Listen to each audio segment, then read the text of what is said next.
think that beard is fake. We read an article that it was like magnetized on there, so at nighttime you take it off. Having a beard is my whole personality. All right. Well, now that we've talked for 5 minutes about Charles's beard, Dude, I didn't have any aspirations to do anything at all. What drove me though to actually like get into the industry was really it really came out of a place of I hated what I was doing for a living. I often hear, well, that's not very humble of you. No one at the dealership knew what I was doing for years. I couldn't say what I wanted to say, right? I had no confidence in myself of hitting record on the little magic black box. I also had no idea what I was doing. I had this thing that I knew I was working towards, right? I knew that I would find a level of success, and I knew that if I just kept grinding and kept going and kept putting the work in, that it would pay off. I never thought it would turn into what it is today, and that's really awesome. Welcome back to our podcast. This is episode number 4. Yep, 4. We're at 4 now. With our second guest. Yes. And I can't believe that this guest is showing up. This is amazing. Man, whenever we thought we're like trying to get a list of guests and then we talked about this guest, I was like, dude, this is going to be the best freaking fit. And I can't believe he said yes. You're ready to know who's going to be the guest? All right, tell us. Mr. Humble Mechanic Charles is going to be our guest. Woo! Woo! Do All I right, get Charles. to say woo? Do I get to say woo? It's up to you. I gotta tell. Hold on. Let's back up the trolley a little bit. Did you really think I would say no? Devastation. Well, Heartbreak. I had to build it up. Yeah, well, let me just now lower everyone's expectations to a more reasonable plane, because you're talking up here and we need to be like, just below frame here. But anyway, thanks for inviting me, guys. I appreciate it. We're glad to have you. Yeah, no, to be quite honest, from Paul Danner to Humble Mechanic, this was amazing. We're starting off strong, babe. Yeah, no, but honestly, God, this is an amazing person, man. I've been knowing him. I've met him maybe about, I would say 7 years ago. But look, Feels right. yeah, This has nothing to do with our questions, but what was your first meeting with the Humble Mechanic? I remember you bringing him up. I remember you talking about him, but Was it SEMA? a It must have vision. been SEMA. No, it was a vision. Was it Vision? That would have been. If I'm not mistaken, it was Vision. 18? It was like 19 or 18? 7 years ago. 7? Yeah, because Damn. it was before I met him, before he actually left the dealership. Oh. It wouldn't have been Vision then, because I left Vision. I left the dealer before I've only been to Vision once, weirdly enough. But yeah. Anyway, the long way around to say it's been a while, and it was either Vision, SEMA, or ASTE. I think we can guarantee it's one of those I three think events. it was the one Vision I didn't go to, the first one you went to. Was that the one you met him? I believe so. I think so, because I think it was the one time I didn't go.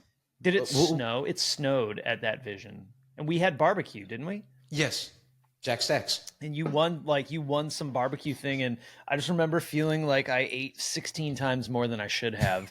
Yeah, because I believe yours.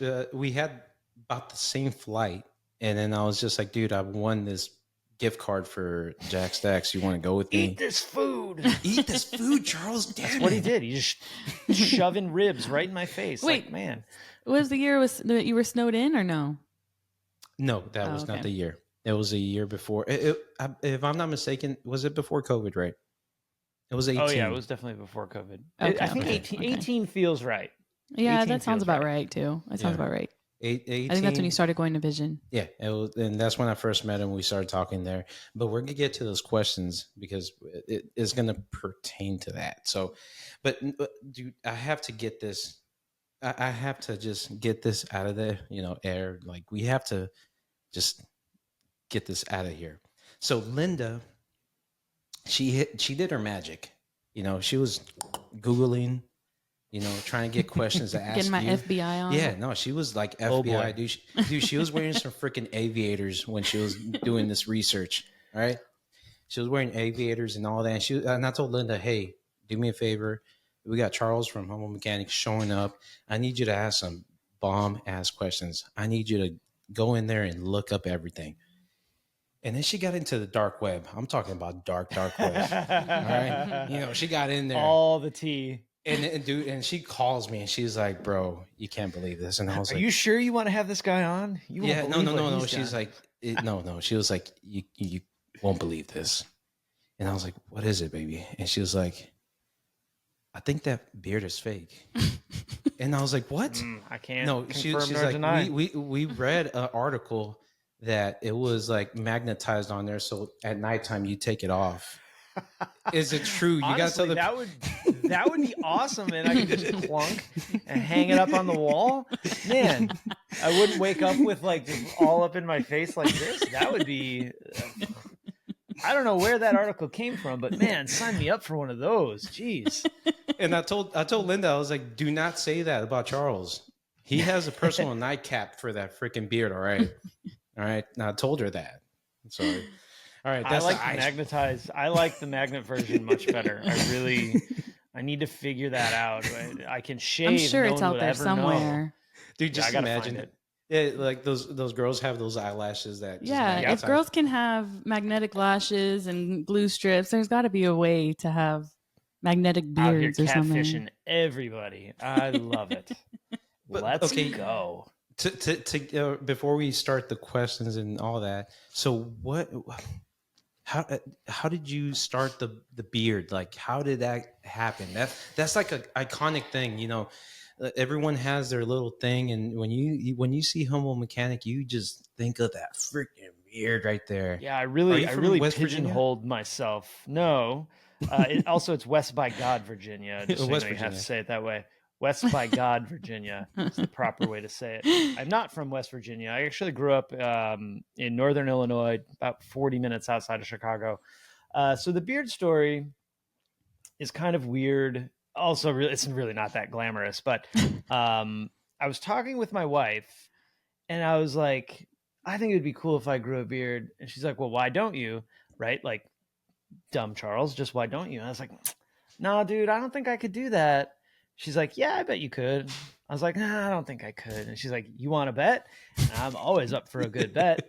Yeah,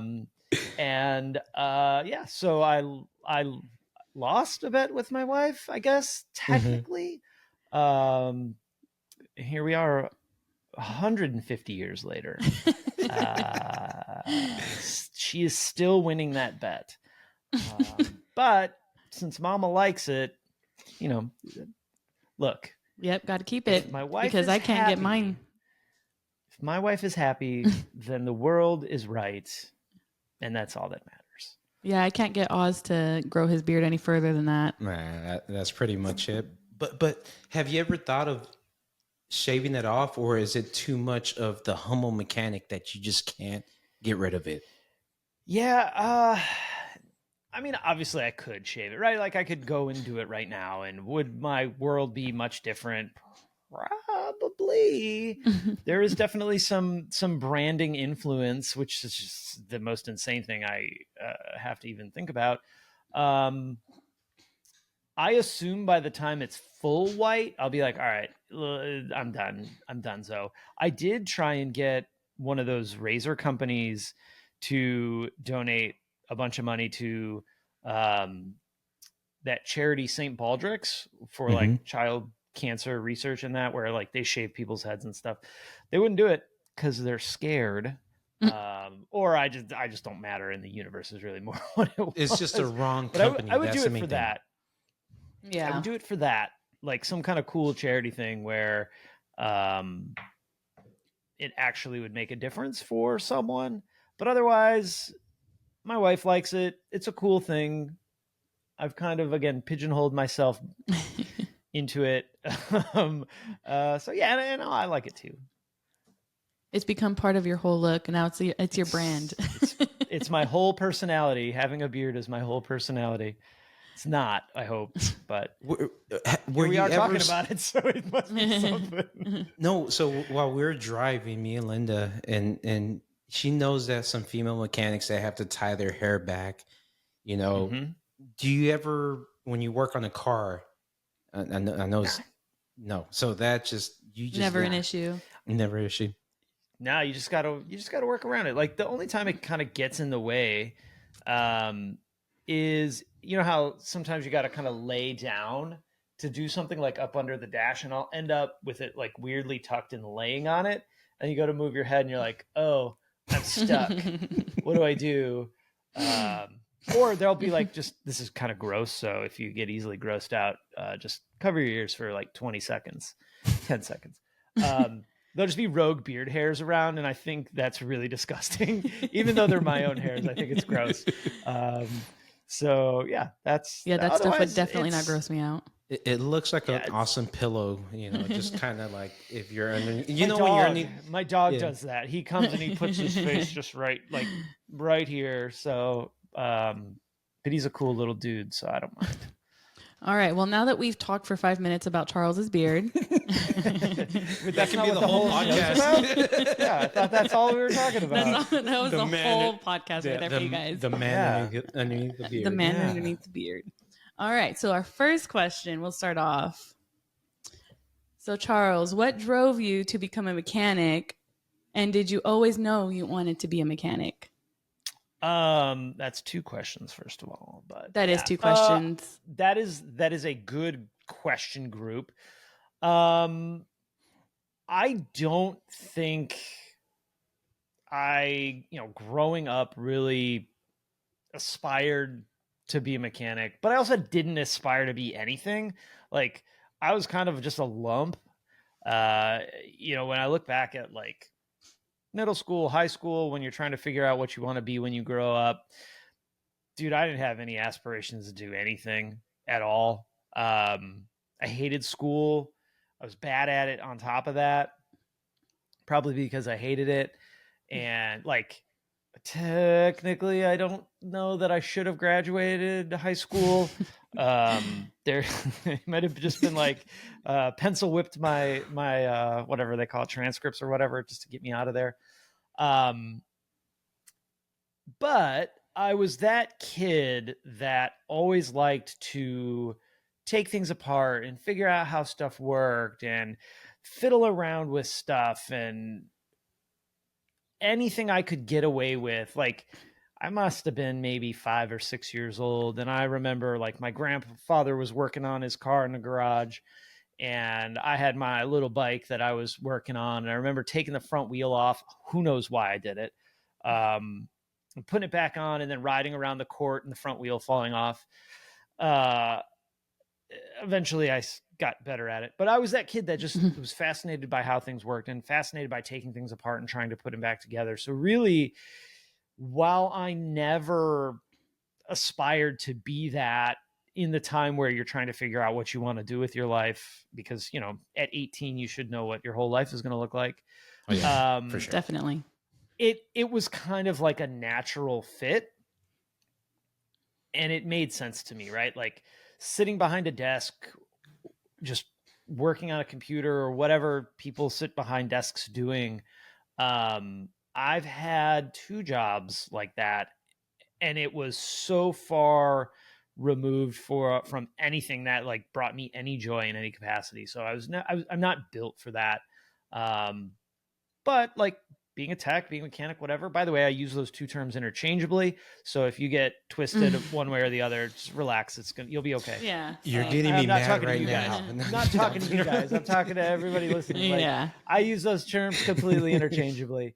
It's whatever sounds better in the sentence is the one that I use. I'm a technician. So, like if you asked me what I did for my career, I would tell you I was a Volkswagen technician. However, I've spent a couple of years with the word mechanic heavily branded. So, clearly they're interchangeable. And it's right there on your shirt. Yeah. On my shirt, on my hat. Humble technician. It sounds terrible. It's a terrible name. Don't pick that as your name. Or do. What do I care? Well, someone told me that. They're like, hey, you don't call yourself Oz mechanics. You're a technician, so you should be Oz technician. And I was like, that does not sound good at all. That sounds weird. It sounds Yeah. really weird. I feel like that, there's a lot of people that have some pretty big feelings about those two things. Linda, remember when I said that I was all over the place? Here we go. So it begins. For me, when I went to tech school, that was what the programming was. You're a technician. You work on things that are technical. Mechanics work on mechanical things. You are elite. You're this. You're high level. So you need to think of yourself as a technician. And the sentiment is actually really good, right? Like we as technicians, mechanics, whatever, we want to have this high level of respect. These cars are hard to work on. Modern cars are technologically insane when you really break it all the way down to the each layer of how the car is put together and what it really takes to have a modern car. But the words to me are irrelevant, right? Like what was it, like a secretary versus an administrative assistant? Oh yeah, It's the same thing. Refuse engineer versus a trash man. Like it's the same stuff. We don't need to glamorize it by a word. Let's just say what we do and move on from it, right? What's on Half Baked is like what was it?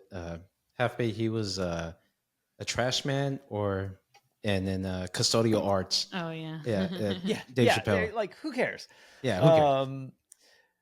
What drove me though to actually like get into the industry was really it really came out of a place of I hated what I was doing for a living. So I worked a lot of retail jobs. I was good at it, but I just hated it so much. It's so soul sucking. That's a tough sentence, part of a sentence. And I really hated it. So funny enough, I was actually working at CarMax selling cars. And had I not been kind of like a burnout 19-year-old kid, I would have been much better at it than I was. But there were a bunch of guys that were going to UTI, which is a tech school I went to in Glendale Heights, Illinois. And so you see the guys walking around with their UTI jackets and, they were all cool. So we would just BS every now and then. And I'd talk to them about it. What's tech school like? What's working on cars like? And I'd never really done any work on cars before outside of car audio stuff and some light 12-volt stuff, which is kind of what got me interested in cars was car audio.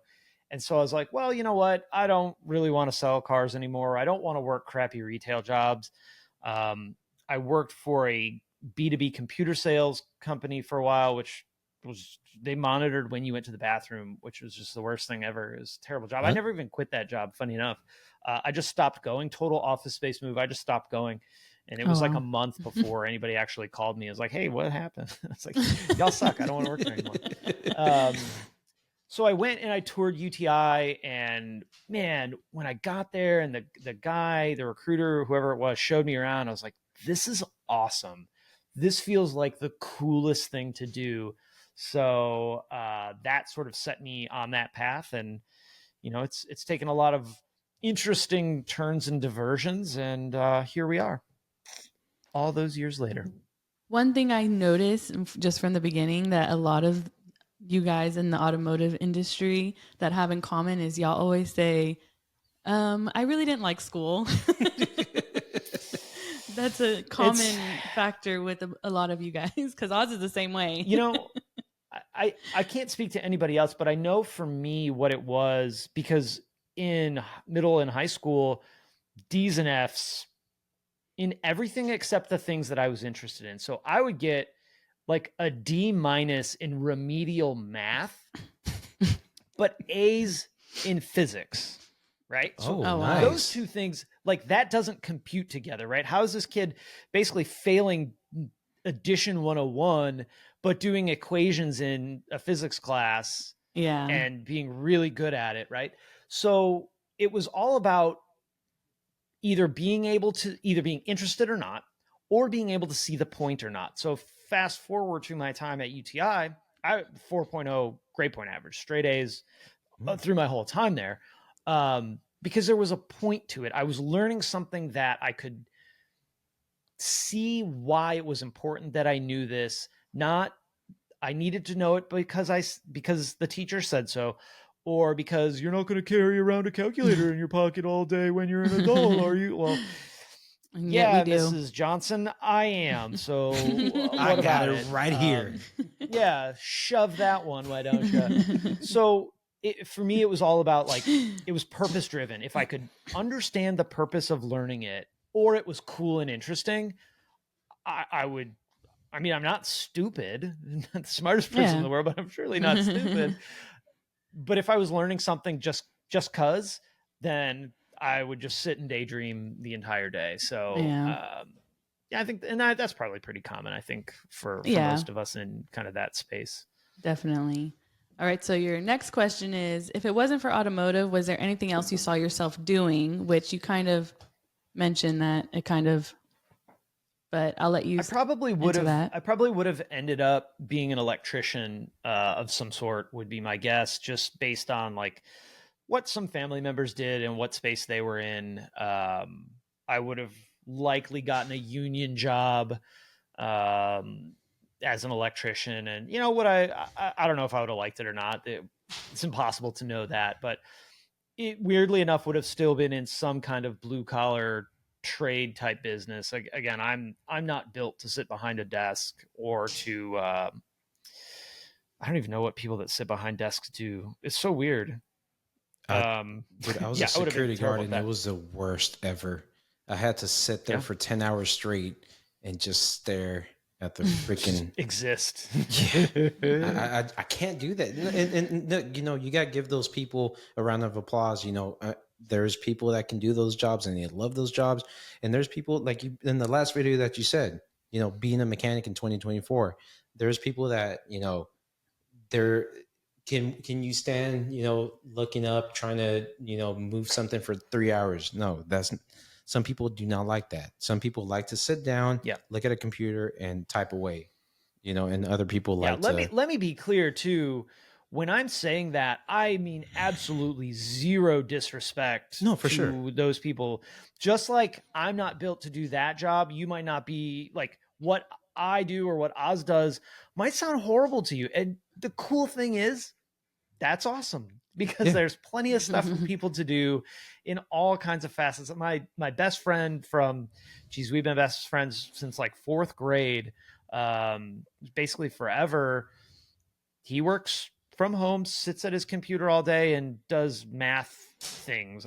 I'm not even smart enough to understand fully what he does, but that's what he does. And he's incredibly good at it. Yeah. That's just not me. And that the beauty of it is those opportunities exist all around. The horrible thing is, growing up, if you weren't like the kid that went to college, you're basically a loser. If you didn't go to a 4-year university, you were deemed like loser. And so there was a point that I was going to go down that path, but I don't really want to anymore. So, but yeah. We can. What was that next question again? Open. I'm trying to stay reasonably on task. It's hard. You're doing great. Dude, so hard. I get, when it comes to people in the automotive field, I get defensive. I am a defensive person when it comes to automotive because, dude, let's be straight up. Come on. Let's be honest, Charles. You know, you got your HVAC people, you got your plumbers, you got your electricians, you got all that stuff. Hey, guess what? In automotive, we do HVAC, we do plumbing, and we do electrical. Yep. I want to say, suck it. No. I mean, you just did. I did. In the way you basically just did. Yeah. I have a lot of respect for for sure, all those trades and all those fields, carpentry, HVAC, plumbing. I don't know that I would see myself doing any of those. So that even more leads to like me having a lot of respect and admiration for those guys that install boilers or wire, 50-story skyscrapers, or the dude that I'm sure going to call if I have any plumbing problems. Cause let me tell you, I ain't messing with it. And it's cool. And like we, all of us in these trade type jobs, we're all real close to being the same type of I don't know what that was that just happened, but FBI.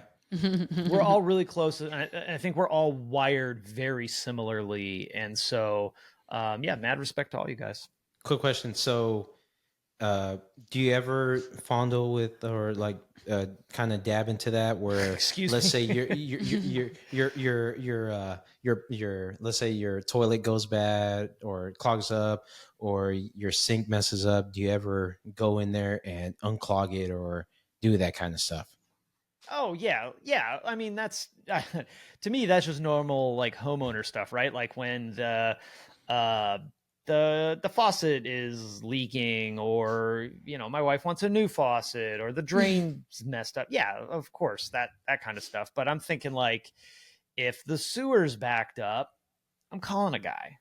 Yeah. When it's time to drain the septic, I'm calling a guy. I'm not messing with it. Dude, I felt really cool. I felt really like a macho man because our dryer messed up, and my wife is like, "Oh no, our clothes is not gonna be able to dry now." And I went on. It took me 2 weeks to fix it up. I fixed it up, Charles. We I don't will want tell to. you that. You don't want to rush right into that. I had an issue. I had a stove issue. So I guess you're probably not supposed to use cast iron on flat top glass electric stoves. And so I did years ago. Dude, this is years ago. And finally, the other day, I got so pissed off because this burner, it was either off or a 1,000,000% hot, like glowing red. So pulled the stove away, found there was a schematic on the back side of it, did some looking at it. I was like, okay, it could be one or two parts. Did some quick research, found the part, ordered the part, and it's still sitting on top of the stove waiting for me to install it. Yeah, I don't want to rush right into it. It's my tomorrow Yeah, project. that sounds familiar. It might be tomorrow's tomorrow project too. We'll have to wait and see. We'll see what that sounds happens. very familiar. So, Charles, what inspired you to start the Humble Mechanic, your YouTube channel? Oh, yeah, good question. So, there were a couple of things that were kind of factoring at the time, and I actually had a lot of like the website and the Instagram and the Facebook page many years before I started making videos. Um, Believe it or not, it took me a long time to build up the courage to actually sit on the other side of a camera, hit record, and try and intelligently talk to the little box. Um, we live in a world now where recording yourself is so common. When you see someone doing it, it's not a big deal. Like, oh, they're, FaceTiming their friend, or they're shooting a TikTok or whatever. Like, it's so commonplace. But in 2010, 2011, that wasn't the case. So there's two real things. One, my wife was working in craft beer at the time, and so she wanted to start a craft beer blog. This would have been like 2010, 2011. And neither one of us knew how to do any of that kind of stuff. So I was trying to help her learn how to set all that stuff up. And, being a woman in the beer industry is kind of I don't know how it is now, because her and I have both been out of that game for so long. But at the time, it was a challenge, right? Probably very much like being a woman in the automotive industry is. It's challenging, and you face a lot of different hardships. It's kind of weird to say hardships when you're just talking about like beer, but you face a lot of different challenges than dudes do. So I was trying to help her set that up and get that going. And then really the true catalyst behind this is I worked for an awesome dealership group. They family owned 35 some odd dealerships. My boss was awesome. In fact, up until a year and a half ago, the guy that hired me in 2004 was still the service manager at the same dealership. Oh, wow. Worked with a great group of techs, worked with a great group of service advisors. Even most of the salespeople were pretty good. General manager was never there, but like the sales guys were pretty good. And this was a time where the only online representation in the automotive industry was, hey, buy this car from us, right? That was it. Nobody was doing any kind of, here's what technicians do, here's what salespeople do. There was no Russ flips whips or whatever that guy on Instagram is, or the pushing piston. Like none of that existed. So I go to my boss and I was like, hey man, like our dealership is awesome.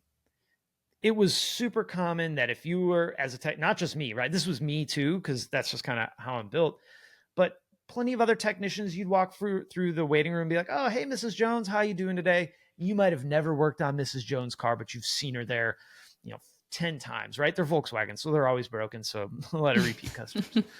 I was like, dude, like what we do in the shop is so much cooler and so much more interesting than anything sales could ever imagine. What if we could take like our vibe in our building and present that online and show people like, yeah, we know you have a bad mechanic story, but most of us, at least here, we're all just really working hard to make a good living and to fix your car.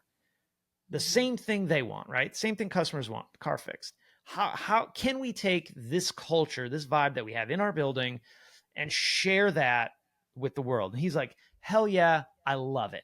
It's like, cool, let's go. So we go to the general manager. He's like, yep, here you go. So for 2 weeks, I built a dealership Instagram page, built a dealership Facebook page. I think they might have already had it, but like I actually built some content around it. And keep in mind, I had no idea how to do any of this stuff, not a single thing. So I was just learning. And so 2 some odd weeks go by and GM and service manager pull me in. They're like, hey, they hired a company to do all of our social stuff, so you don't need to do it anymore. I was like, all right, cool. This company, by the way, made such engaging and riveting posts as, what's your New Year's resolution? Ours is to smile more. The thing that really just makes you want to throw up continuously. So they moved on from what I was doing, which is wild because like I was doing it for free, right? And I was like, man, everything I said, everything we talked about, presenting our culture online, trying to show like what technicians do in the shop, what a diagnosis looks like on a car. The fact that most of us just are really hardworking people that really do care about our customers, that really want what's best for them. It's all true. Just because they don't want me to do it anymore doesn't mean that anything has changed really. So I was like, you know what? F it. I'm going to do it for myself. And so that's pretty much how everything was born. I flew under the radar. No one at the dealership knew what I was doing for years. And then they knew. Then I started getting in trouble for filming in the shop. But how did you get? I look back at that now and realize. Great question. It doesn't mean what people think it means. Also, people don't really know what the word humble means, which is kind of funny. Because I often hear, well, that's not very humble of you. I'm like, humble and nice are not the same thing. Those two do not mean the same thing. Yeah.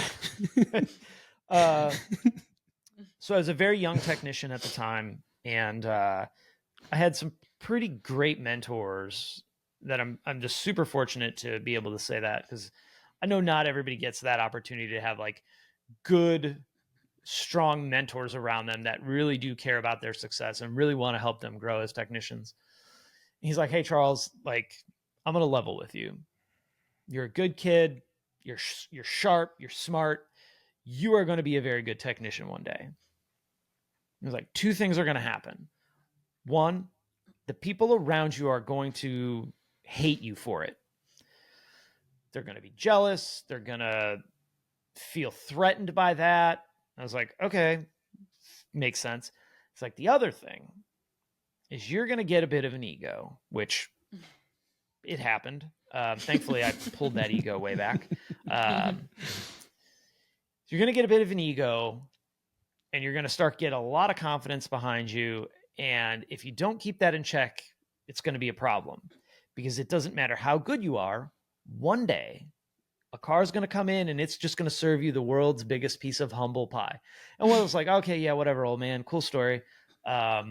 Dude, 2 weeks later, like it was the universe speaking to me, this 05 Torag comes in that wiped me left, right, top to bottom for weeks before I fixed it. and I was like, damn, if Robert wasn't right. So it really, that's really much more where it came from than like, I also like, I don't think I do anyway, brag about stuff, which is more what humble means, but it's more about getting humbled. So more of like a message to myself really than facing outward of like, keep yourself in check, my dude, because if you think you're that good, something's going to prove you wrong one day. And damn, sure enough, if it didn't happen. So if it wasn't going to be Like the humble freaking mechanic, clockwork. what would be the next option?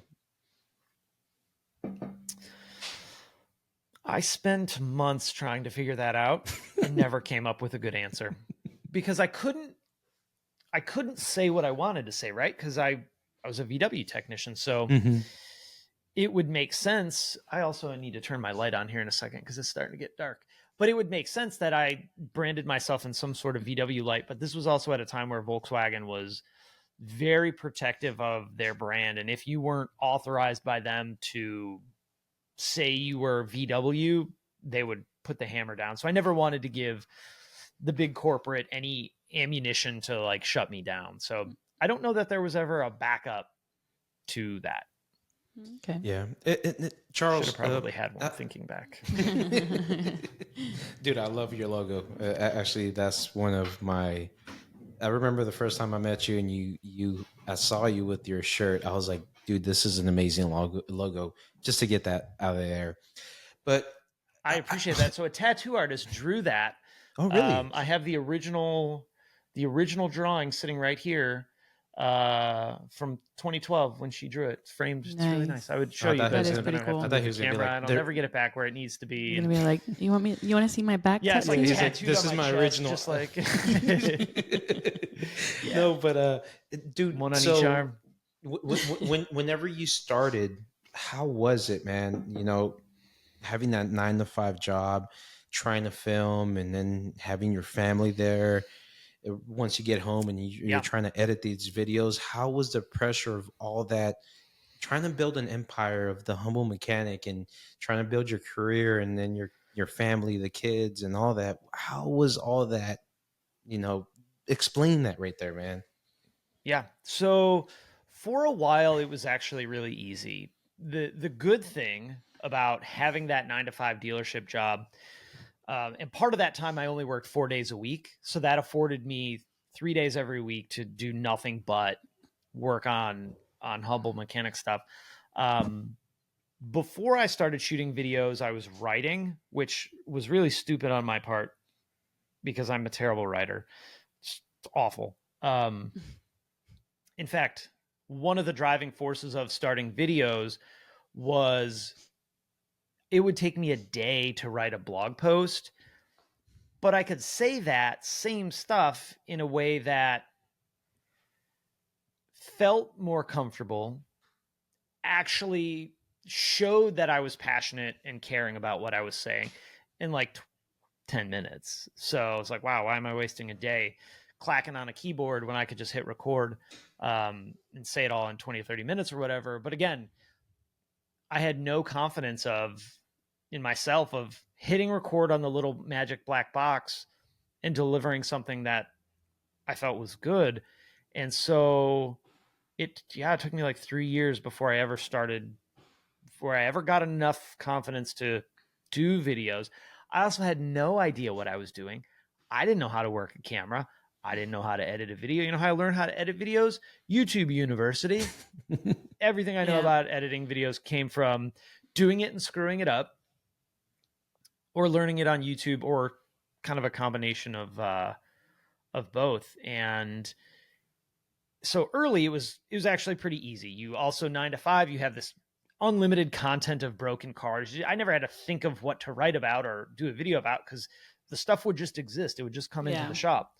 Once I started making videos full time, it was a really strict and regimented schedule. It was get up at 5, get everything ready for the video, go to work from whatever, 7 to 5, 6, come home from 6:30 to 8:30, family time. My daughter was under 1 when geez, I think somebody's two-stepping down the street. I would hang out with my family, put my daughter to bed, talk to my wife for 20, 30 minutes, then off to shoot, off to edit. And it would be from 9 to midnight, film and edit. And then the next day, same thing. Saturday, Sunday, spend the majority of the day filming, editing, try and get ahead for the week, hanging out with my family. You know, looking back, I think, God, how did I do that? Like, I struggle now to do 1 video a week, and I have a video guy. Yeah. This is what I do all day. But in those times when it was full go, I had this thing that I knew I was working towards, right? I knew that I would find a level of success, and I knew that if I just kept grinding and kept going and kept putting the work in, that it would pay off. And in those times, for me anyway, it's like you have this little secret with yourself, because nobody at work knew. The brand was growing, but nobody really knew at work. My wife knew kind of on the surface, but she didn't know truly like the depths of what was about to happen. So it's like you have this little secret with yourself that nobody knows, and it's just for you. And it's so much fun, and it's so cool, because you're like, any second is going to be that pop. And then it's like to the moon with whatever it is you're doing, right? And I love that. Yeah. I love that so much. That is probably one of my favorite things. I'm looking out my window, I see my daughter's archery thing. It's like, if you start practicing archery, you're probably not telling everybody in the whole world. You're working hard, you're grinding, and you're learning everything you can. And then by the time anybody knows, you're, I don't know, a master archerer. I don't know what the right thing is for archery. I'm terrible at it. But I love that time. That part of the grind of building whatever it is, whether it's a skill, a business, a brand, whatever, is so cool. And if at the time you can appreciate it, I don't even know. Like, there's not even words that I have that can describe that feeling, but it's cool. Yeah. So Well, all that made it worth the grind, the work, the sleepless nights, the being exhausted and trying not to, mess somebody's car up during the day or say the wrong thing in a video at night.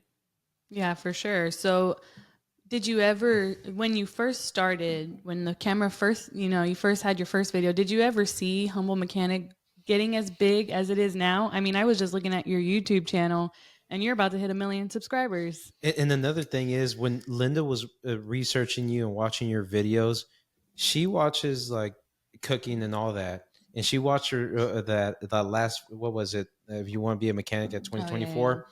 the first 5 minutes, she's like, I don't even really like watch these kind of videos, but I don't even Jesus like Christ. this guy. Yeah, I don't even like this guy, but I love him now. I hate like, him no, so much, dude. No, I'm being serious. Like, she told. I mentioned, like, I can see why, he's built such a great following, because, even Appreciate for that. me, Thank you. not interested in anything automotive related besides, Oz and his business. But, me with very little expertise in the automotive world, I was like, okay, I'm even interested, and I don't even care about the automotive world. She was like, she kept on watching it. Like, we're driving, and I was like, baby, keep your eyes on the road.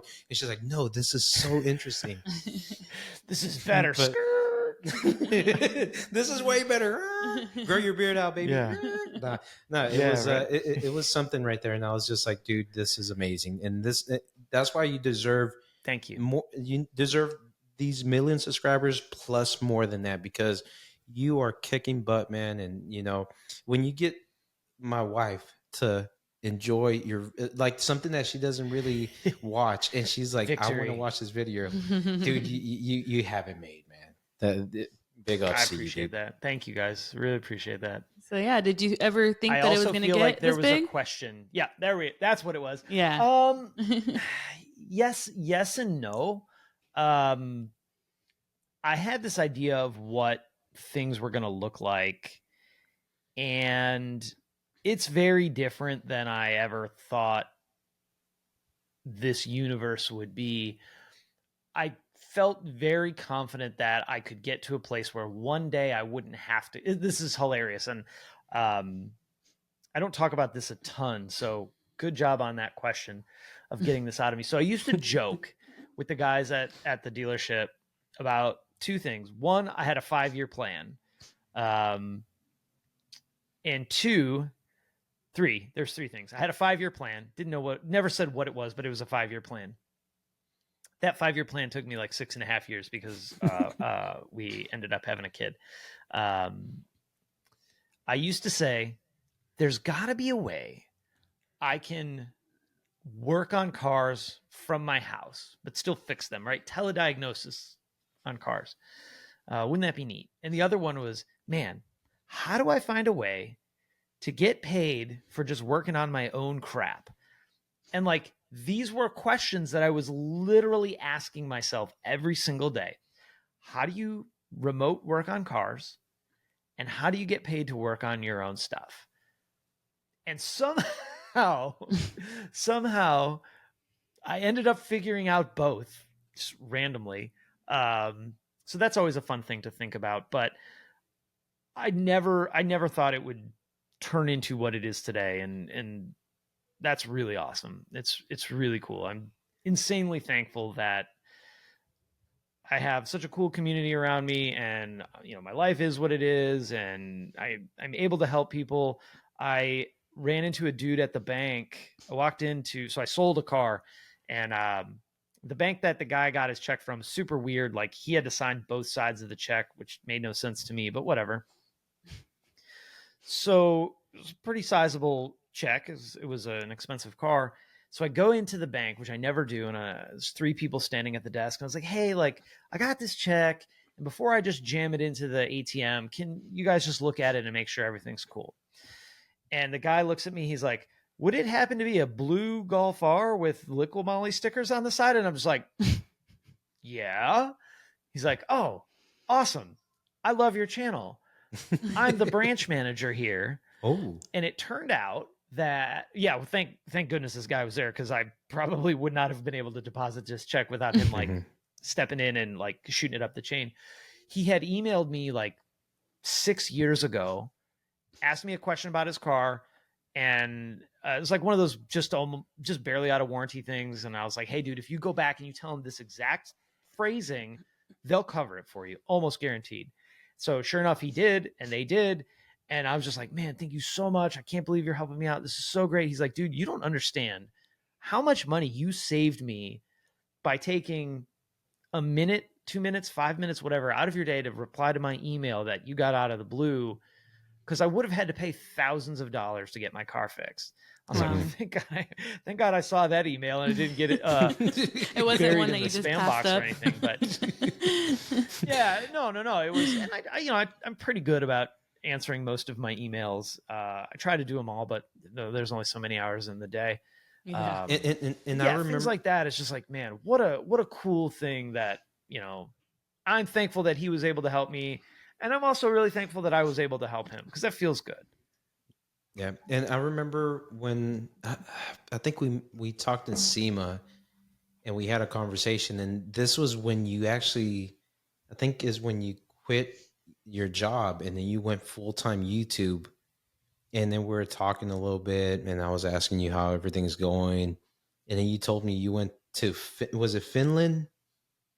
It was Finland. You're over there driving the car in the snow and all that. And I remember coming back to my wife, and I was like, dude, we got Charles this right idiot here. Went to Finland. What the hell? Yeah. Come on, we gotta start doing this. We gotta start kicking butt now. But we can do it. It was just like it was an inspiration, dude. Like, just talking to, that's awesome. Yeah, talking to people like you, man. I like surrounding myself with people like you. And when I heard your story and telling me that you made this big old leap, well, I don't know for you because you're kicking butt in YouTube. I don't know how much of a big old, to me it looked like a big old leap going from master. Dude, it tech. was like even though at the time I was making, if you just look at the pure financial side of it, I was making damn close, in humble mechanic world as I was making at the dealership, Mm-hmm. it was real close. But also, the dealership I worked for, 3 weeks paid vacation, reasonable health insurance benefits, a steady job. Like, on paper, it's the job that everyone wants. A good dealership, a great boss, good service advisors. I was a shop foreman, so like I could really come and go as I pleased, as long as when I needed to get work done, I got it done. But, maybe one day I wanted to work from 9 to 6 or 7 to 4. I could do that as long as everything was flowing smooth and we were fixing cars. I had infinite flexibility in what I did, but it just, I don't really know how to describe it other than the safety of the perceived safety of that dealership job was weird. This is the weirdest thing, was scarier than taking that leap. Because what I should have done, like the societal I should have done, is kept that job and kept working hard because it was this perception of safety and security. But that's not really true. Like, somebody could have came in the next day and said, shop foremans are fired. You're done. Go work on the line or get out of here. That was exciting. It was scary though. I freaked out. My last day, I freaked out hard. When you made that big decision, how did your wife feel? I'm just curious. Like, was she like, let's do this? I am in so many ways like the luckiest dude on the planet. I truly believe this because early on, while I was in the like working a million hours a day phase, she was worried because I was working all the time. So she was, of course, worried about me. And the cool thing is one, she believed in me. She knew, like, if dude says he's going to do it, he's going to do it. She trusted me to make sure it happened. I don't think she understood the full breadth of what was possible. Because look, in 2017, when I left the dealer, leaving your job to create content was not, unless you were like a makeup person, like car fixing people didn't do that. Like, no, most anybody didn't do that. So it was a pretty weird and unique thing, but I was like, I'll get it figured out. She believed in me. She was probably scared too, but she had enough confidence in me and enough trust and faith in me to know that, like, whatever needs to get done will happen. If the YouTube thing, the internet thing doesn't work out, I mean, I could walk into any shop and get a job tomorrow. So that's fine. So yeah, I'm just insanely thankful that I have such an amazing partner that believed in me enough and trusted me enough that I could make that leap without, like, what do you mean you're quitting your job? You're stupid. That's huge. For sure. That's huge. Like, you can't, I mean, you probably can, but having your person not be supportive, I don't know how you could make that work. Yeah, no, for sure. I don't know how you could really jump and make that leap without having like your partner being your biggest cheerleader in the world.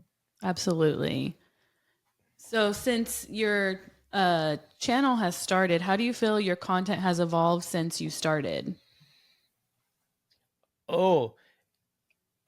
Tremendously better, right? If you go back and watch my first video, it's so bad. It's so bad. Everyone watch it. Link down below. No, just kidding. No, go watch it because it was vertical. I shot it vertical. And so I was so far ahead of my time by shooting that vertical. Yeah, you would have been great on TikTok. You may remember I said I had, right? Yeah. Before TikTok was anything, I would have been so good on it. But you remember that I said I didn't know anything about editing videos. The reason it's vertical is because I didn't know you were supposed to put it horizontal. That's how much I didn't know. So, the cool thing too about having this channel and doing these videos when no one's watching is you have the freedom to be really bad without harsh criticism. In fact, the really cool thing is at that early point in time, when people would comment about, hey, like, your audio's not really good, most all of them actually were commenting because they wanted to see me get better. Yeah. Right. They for sure. liked what I was doing. And so they wanted to, not like, you get comments today that are just snotty and sarcastic and mean and hateful. It was very different then. It was like, hey, dude, get better lighting. Like the lighting now is really this super harsh line from my hat. But if I don't wear it, I'll get fired or whatever. So there was a lot of really great supportive comments early on. And I just spent every single video like, I want to be a little bit better. I want to be a little more engaging. I want to talk a little faster because sometimes I talk too slow. I want to slow down a little bit because that was too fast. I'm going to make better edits. I'm going to be more thoughtful. I'm not going to look at my outline over here through the whole video. I'm going to look at the camera. So it's not this weird, awkward thing that people are like, what the hell is he looking at over there? I won't edit out the blinks. So it doesn't look like I spent 15 minutes not blinking, right? That's really cool. Like at the beginning, no one's watching. So you have the freedom to suck. You have the freedom to make these mistakes and learn from them and get better. So yeah, if you go back and watch my early videos, they were shot with an iPhone 3GS, no microphone, like you couldn't just get a tripod. Right now on Amazon, you could get a tripod for $1. Hell, the little iPhone mount tripods come with most tripods anyway. You couldn't do all that. So one of the first videos I had that really popped off was how to change a tire on a Volkswagen, which they have the weird jack that kind of opens like this. And if you don't use it right, your car falls off. But if you use it right, it's totally fine. And so it was in the garage at home, the last house we lived in. I'm doing the tire change. My wife's kind of holding the phone on the tripod like this, and I'm yelling. And I don't know how to edit videos. So it's like one take. That's it.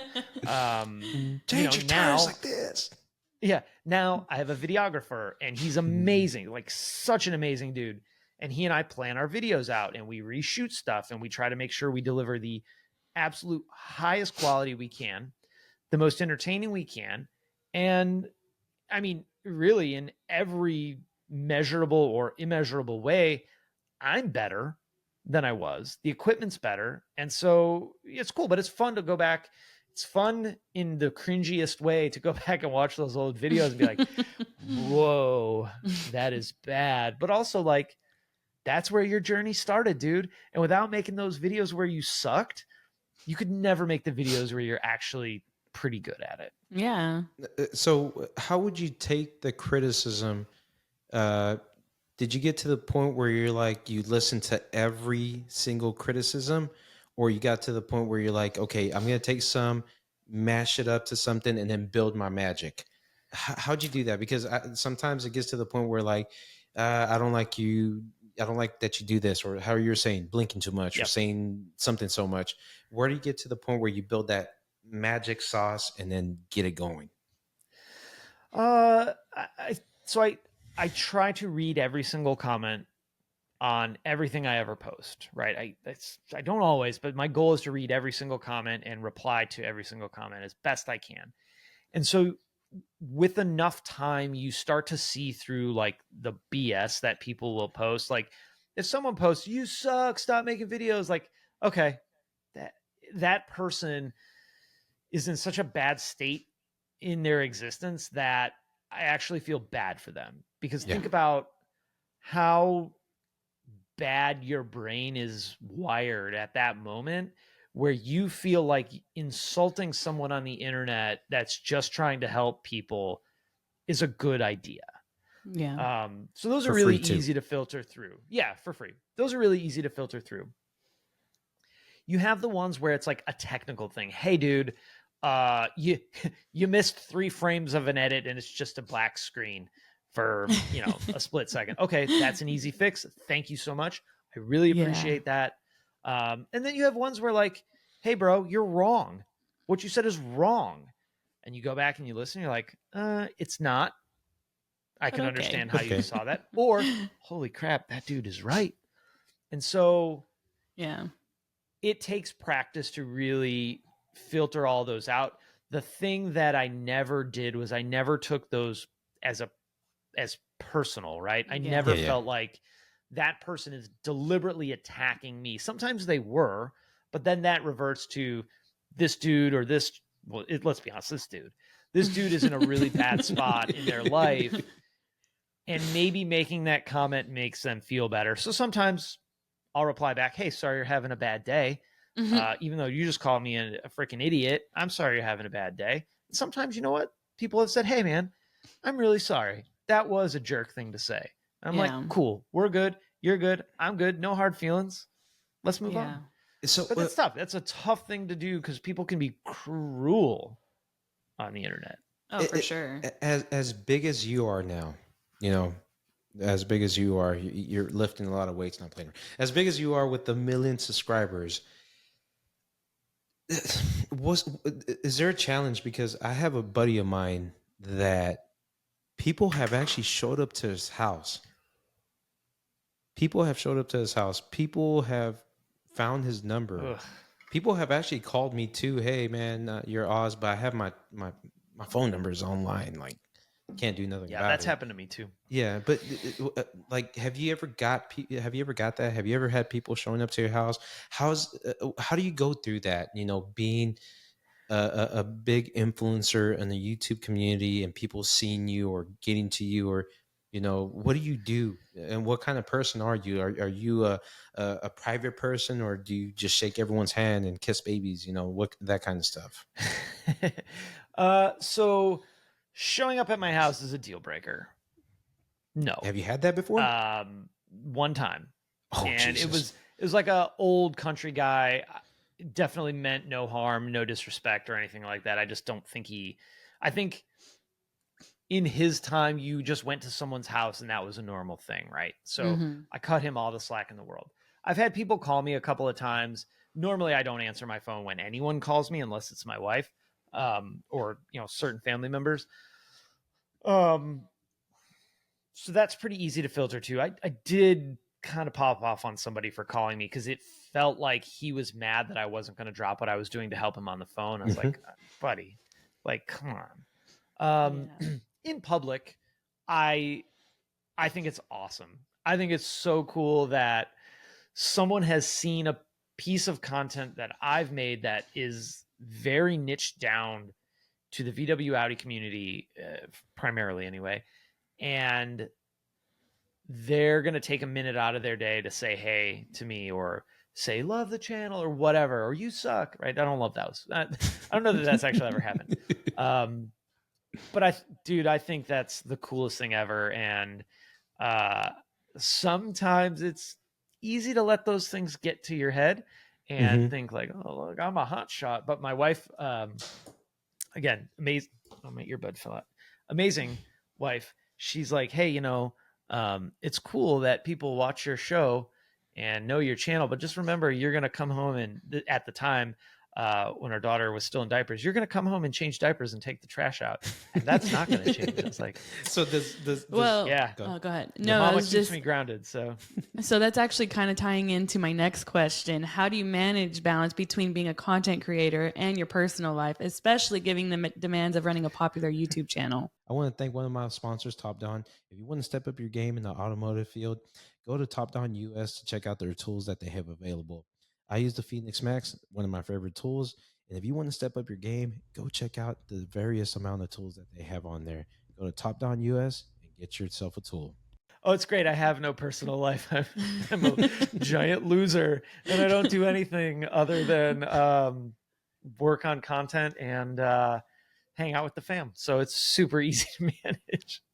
But it does, it can get tough at times where um, I need to sort of check out and reboot, and so or like need something to do that's not car related or that's not content related. And so what I generally do is I generally just, again, nerd boy here, do a lot of Lego Star Wars Oh, Nice. nice. and things like that. In fact, I was thinking about this yesterday when I was yesterday because we had some hurricane weather come through, and I was sitting in my bed building a Dark Millennium Falcon for like 2 hours. I was like, Nice. man, you know, the success means something different to everybody, right? Mhm. For some Yeah. people, it's being famous or having a lot of money or, you know, being admired by your peers or your cohort in your field. And I was like, I think one of the biggest indicators of success is if 12-year-old you would think you're cool, bro, that's success. Like Yeah. 12-year-old me would be like, this dude is awesome. I am so proud to be like to grow up to be that dude. So if you ever want to know what my indicator for success is that. 12-year-old you, would 12-year-old you think you're cool? Nobody else might, but that's all right. 12-year-old me would. That's all that matters. So what does your wife think whenever, let's say, if you're out out and about, and then someone comes up to you and they're like, "Oh my God, Charles," and they're just fanboying, like, is she like, "Damn, that's my man right That's there"? a good question. I mean, obviously, she would think that. I don't know. I don't know that I've ever actually asked her that. Honey. So often, it happens randomly, just like randomly at times. But she doesn't generally go to the events where it's like my community's there, so there's a lot of excitement for me being there. So I don't think she's actually seen like what the full breadth of that looks like. But I do remember a time where I was out with my daughter and her best friend and her best friend's dad, and we were just eating pizza or something. And his dude walks by, he's like, "Charles, man, love the channel. Thanks. Like, you know, keep it up or whatever." And I'm just like, "Yeah, man, thanks. Appreciate it. Like, cool." Cause I really do appreciate that. Yeah. If you say what up to me out in public, I think that's really cool. Thankfully, nobody's been like mega weird or disrespectful of like joining my table while I'm eating with my family or anything like that. But he walks away, and my daughter's just like this, feeling embarrassed. But her friend and her friend's dad are just like, "What just happened?" Should I get an That was autograph kinda right cool. now? Your Yeah, daughter's right? like, God, not this again. Not this again. Jesus Christ. Yeah, one of You're embarrassing me. one of my daughter's friends, her mom asked my wife, she's like, "Is your husband famous?" She's like, "No, but like in the little community that he exists in, kinda." And so it's cool. love like, that answer. I'm, again, super, super thankful that someone thinks enough of me to take a minute or two out of their day to just say hi. It's cool. It's really Yeah. cool. Yeah. But let's be true. Let's be frank right here. If you show up to a training event, what's going to happen? People are going to come up What to do you. you mean? What's gonna? Yeah, automotive yeah. event. Yeah, right. So I feel bad because I feel like a distraction from like what's actually going on, and I don't want to be that, but it's cool. you're like a rock neat. star, dude. And you're walking around, and people are just like, "Hey, hey, hey, hey, hey." But how is that weird. happen? It's we weird. had like, that I'm just conversation at this dude. Vision. Yeah. We had that conversation at Vision. I think we were talking in the side, and then I was like, Charles, like, how is this, man? You know, you're blowing up, this and that, and then you're like, man, it's just sometimes you'll get that one person that just stares at you for a while, and we're There's talking. a distinct look. Yeah, when distinct someone's look. like, "I want to go talk to this dude, but I'm uncomfortable about it. Yeah, But I want to do it." So I usually try and like bring that person in because I know they want to say hey or whatever, and yeah. and I don't want anyone to ever feel like uncomfortable around me in that regard. Which is the fact that we're even talking about that is so weird and wild. It's like, I'm just a dude. Like, there's nothing special about me, man. I just I don't even really know how to describe it. I'm just insanely thankful that, again, people think enough of me. Certain people think enough of me to take a minute and say what up, and it's cool. And I'm genuinely thankful for that. I always tell everyone, man, we're all, just regular people. Just, for me, luckily, I'm not to that point where people are gonna come up to me. They'll probably be like, someone will probably tap me in the back, and then I'm like, yes, like you know me. They're like, oh no, toilet paper is missing in the restroom. Okay, sorry. Are you the cleaning crew? Yeah, you the cleaning crew or what? Oh, Damn I'm it, sorry, I dude. thought you were the janitor. Yeah. No, Yeah. you didn't watch Oh me on my gosh. YouTube. No, not at all. Nah. But So for this That's next part, hilarious.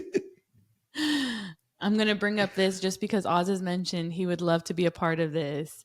I want to hear about your experience with the pull apart challenge. Oh my gosh. Yeah, the pull apart challenge. So this was what, 2017, 18, something like that. And at the time, um I think what year was that? Was it 17? It was Oz would 17 probably or know more. 18. Anyway, 7 I years was ago, when the recently video. Mm. I had recently left the dealership pretty recently from that. And Eric, the car guy, was actually working with / for Pull Apart, doing a lot of their video production. I had worked with them producing a bunch of videos.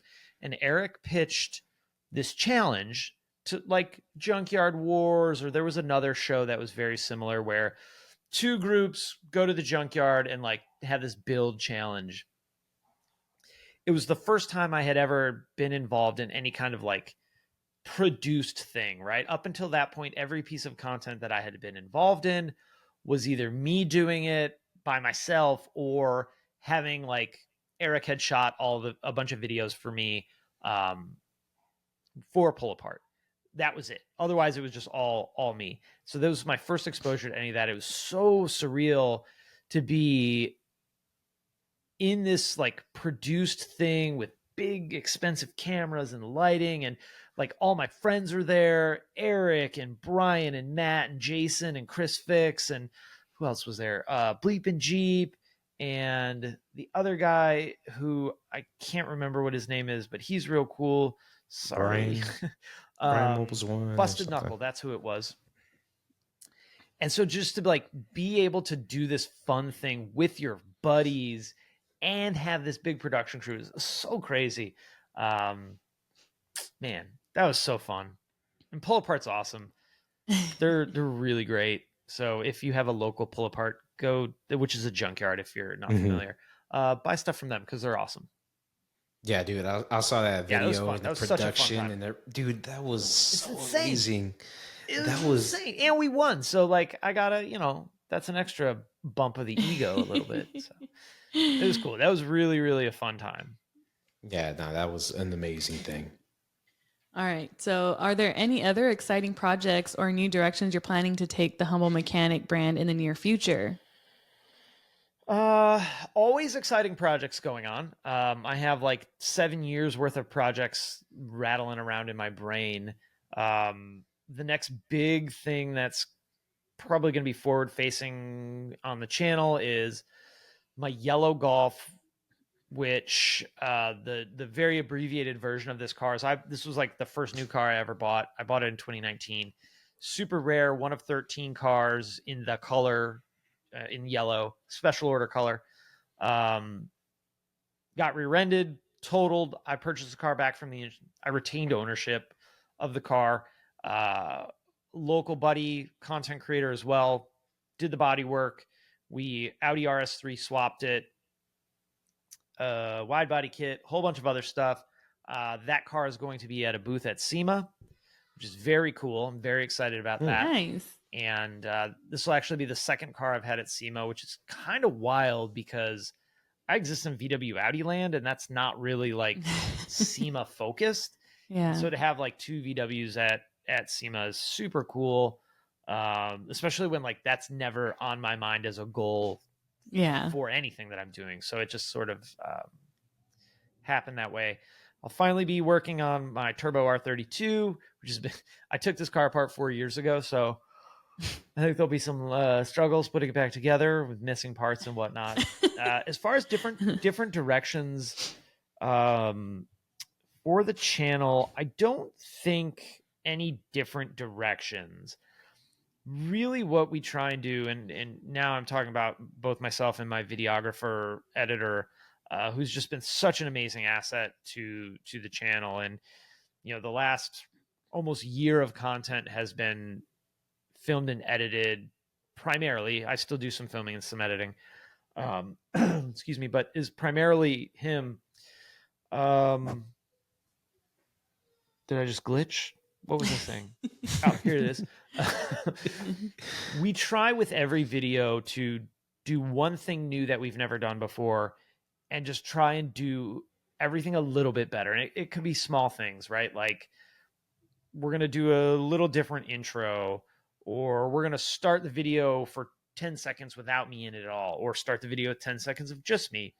We're always trying these little things to just make a better, more educational, more entertaining video than we did the last one. Sometimes that's a huge home run and pays off. Sometimes it doesn't. But our goal is to always just be a little bit better, if not a lot better, than our last video was. And as long as we're doing that, I think we're going to move in the right direction, right? It's kind of like we tell apprentices, not really, but kind of, when you're first learning, the only thing that matters is you fix the car perfectly. The only thing that matters is you do the job perfectly, 100%. Everything else is not important to you. How fast you did it is irrelevant, right? How much you got paid for it, you're hourly, so it doesn't matter. All the other things come with time. Your speed especially will come with time. It doesn't matter that it took you a day to do this 2-hour job. Is it correct? 100%? Yes, you did a great job, because the next one you'll do faster, and then faster, and then faster, and then faster. So yeah, we just try and get a little bit better every time. And if that happens, I'm happy. Dude, awesome. Well, is there any advice you would give to an aspiring mechanic or those looking to start their own YouTube channel? That last thing I said is the mechanic advice. Also, don't go into a bunch of debt buying tools. That's every technician. Learn as much as you can. Yeah, I know. I did it too, right? That's why I feel confident saying it. Don't do it. For technicians, mechanics, whatever, I think this is new technicians and something experienced technicians should often remind themselves. Keep in mind that that car you're working on, while to you, it may just be a piece of machinery that's broken that you need to fix. But to the person that brought it to you, that is a vital part of their life that when it's not right is a huge disruption and a huge problem. Take that seriously and understand that you could easily position yourself to be that person's hero. You can also easily position yourself to be that person's villain. I think I've said it a couple of times. Everyone has a bad mechanic story. Yeah. Do you want to be that story? Or do you want to be the person that gets praises sung about because you saved the day on fixing the car, right? And it doesn't have to be that glamorous or glorious. You could just be the dude or the chick that put a wheel bearing in their car because it was noisy. But that person brought you their car because they can't or they aren't able, which are two different things, do it themselves. So they're relying on you with the second most expensive thing that they are going to purchase in their life to make it right. Keep that in mind. Keep that in mind that that car belongs to Mrs. Jones, who needs it to get to the doctor. And if you screw it up, think about the cascading effect that could have on that person's life. So it's a lot more serious than putting a wheel bearing in, is how I always viewed that stuff. As far as doing YouTube, don't get in it for the money. You'll find yourself very unhappy. And keep in mind that I struggle with this sometimes too, but keep in mind that the only thing that's not really fair. Keep in mind the main thing that's probably going to drive you to success is delivering value to someone. Yes. So as long as you're delivering value, you'll find success, right? You'll get there. and just try and be better with every piece of content that you make. Again, I don't always do that. Sometimes I suck, but I always Yeah. try. I always try to make sure that I'm delivering some bit of value to the person that is taking time out of their day to stop and watch what you made. Think about how people TikTok, right? Think about all the stuff that people have going on in their life. And they took a handful of minutes, 10 minutes, 20 minutes, 30 minutes, 30 seconds to stop and watch what you produced. They deserve some level of value for that. Got you. So I got to finish off with two things. So Charles, I do have to bring this up to you, man. Oh boy. No, it's actually really good. No, I truly I valued something that you did, and I told Linda about it, and it made me feel like I wasn't a part of the group. I remember we were at SEMA, and remember we go to Circus, and Bleeping Jeep does the little events at the little arcade. Yep. So I remember Yep. the I the love first that time, dude. yeah. If you Oh guys man, don't follow Bleeping Jeep, you should. He's hilarious. dude, it was awesome. I like going to there. We do like an hour and a half of just playing around. But I remember Spanky, Brian's friend, she invited me over, Yep. and I remember when I showed up, it was like Eric the car guy, freaking Jason, and everyone, just all these big YouTubers. And I just walked in, and they kind of looked at me like, "What's this guy doing here?" And I felt so out of place. And you're the last person walking by, and you just gave me the biggest hug, and you're like, "How's your kid doing? How's your wife doing?" And bro, you don't know how that made me just at that moment. I just felt like, okay, I feel at least a little bit a part of this. I didn't feel left out, and I really want to thank you for that. And that just shows what kind of person you are, dude. Like, to be quite honest. I appreciate that. Thank you And for sharing that, man. anytime I see you, I just I'll always have to say hi and mess around or whatever. So, but off of that, the last thing I want to bring up is, you are building something amazing with the Humble Mechanic and the YouTube and all that, man. You're just a rising star, dude. And my question is, what do you want people to remember you by? You as Charles and the Humble Mechanic. That, I appreciate you sharing that story with me. They just shared. That's really cool. And the takeaway I think for that is, like, it doesn't take a lot to make someone feel important and special and included. And for me, like, that's important, because I would want someone, if I were walking into a weird room that I didn't know everybody, or worse, I knew of everybody and they didn't know me from anybody. It doesn't take much to really, like, change someone's day, week, month, year, life. So if you have that opportunity, try and capitalize on it, because it's going to do something good for them, but in a complete selfish, self-absorbed kind of way. It feels really damn good for you too. And that's okay.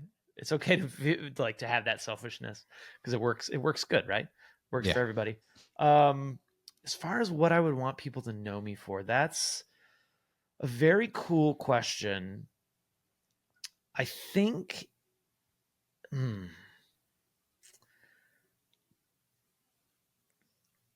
I think I would want it to be that dude actually did care about what he was doing, and he did care. Like, I think if you looked at me and you didn't know me, and you just saw, like, if you listened to this podcast, right, you didn't know me, a lot of what I said could feel disingenuous or like scripted. And it's completely not, because you could probably go back. I mean, you could go back long before I ever hit record on anything, and it was that same message. I would want people to be like, the person that he seemed like he was online and in his videos is just who he is. And while there are times in a video where I'm more animated, right, because I'm often really animated, maybe it was tuned up a little bit for the video, but legit, like that's just who that dude is. And I think that would be a pretty cool legacy to leave behind, that he wasn't fake. He wasn't full of crap. He just legit and genuinely did care about the people in his community and the value that he brought to that community. I think that'd be a pretty cool legacy to leave behind. There you go. Heck yeah, dude. This was amazing, man. Yeah. And I just want to say one thing. Yeah, heck yeah. No, let's just go say one thing. If you ever do shave off your beard, which don't do it, we got to auction that sucker off. Do you want a lock of it? I'll save you a piece. I'll save you. So I will put it somewhere up here That's in the wall. really gross. Please don't do that. There's probably enough floating around in my office. I'll find one and mail it to you or something. Ugh. Out of nowhere, I get a freaking mail. Oh, nice, dude. Piece of low hair. Why is there giant pubic hair in an envelope? No, dude, this was amazing, man. Gross. I told Linda we're gonna probably do an hour, and we had to. I told her, I was like, we have to stop. We gotta take some questions off. But then it just kept on getting better and better, and I was just like, oh god, dude, I wish we can go further. I swear to God, you are amazing. What I'll tell you is, anytime you invite me back, I would be happy to come back. I think you guys are awesome. Love chatting with you. And yeah, this was super fun. So if you invite me back, I'll say yes. This was amazing. I can't believe this happened. So, man, thank you, Charles, for taking your time and being a part of this. This was really cool, man. Anytime. Had a super good time. Appreciate it. Thank you all for listening. Do people subscribe to podcasts? I think they do that. You got to hit them with the don't forget to subscribe thing. Yeah, I always end off my video. If you do like this video, don't forget to hit that little notification bell or hit that I already forgot about it. People know. Christ. They know how to do it. Know. Yeah, just hit the bell and the subscribe.